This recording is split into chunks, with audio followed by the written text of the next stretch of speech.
The land question remains a thorny matter in Zimbabwe.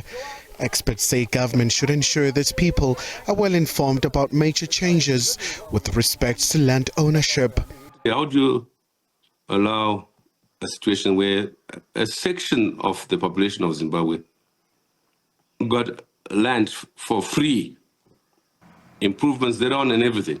The same people are being allowed to sell this land as they wish at a profit. Well, we said at the time, the whole idea of the fast-track land reform, in my view at that time, was precisely that which is happening now. That the political elite, in particular the oligarchs in the ZANU-PF in government, acquired several farms. I know ministers were 7, 8, 10 farms. Mugabe himself was said to have had 31 or 33 farms. I think part of this is just linked into that whole issue of debt. And when you raise the issue of, oh, well, let's get the former colonials to pay for this thing, what's in the strategy is the way in which Zimbabweans are going to pay for the strategy in order to pay off the debt, in order to acquire investment from the outside. So this is a strategy that's crafted to avoid doing exactly what you put to Rusty. Shouldn't the former colonial masters pay for the land? But there's a deeper issue in this that disturbs me as a human rights worker, and that is that this is effectively a kind of impunity over what happened over the last 24 years.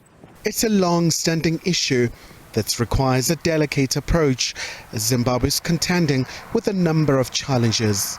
In the absence of people convening and coming up with actions that can stop this descent that we are seeing in Zimbabwe, I think the future looks very bleak.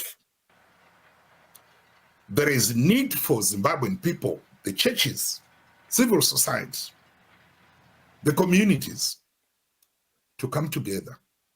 It's not a war that I'm talking about. It's about pushing back on these measures and decisions which benefit less than 1% of the population, whilst making the 99% of the Zimbabwean people feel like they are foreigners in their own land. Farmers also say there's a lot that must be clarified.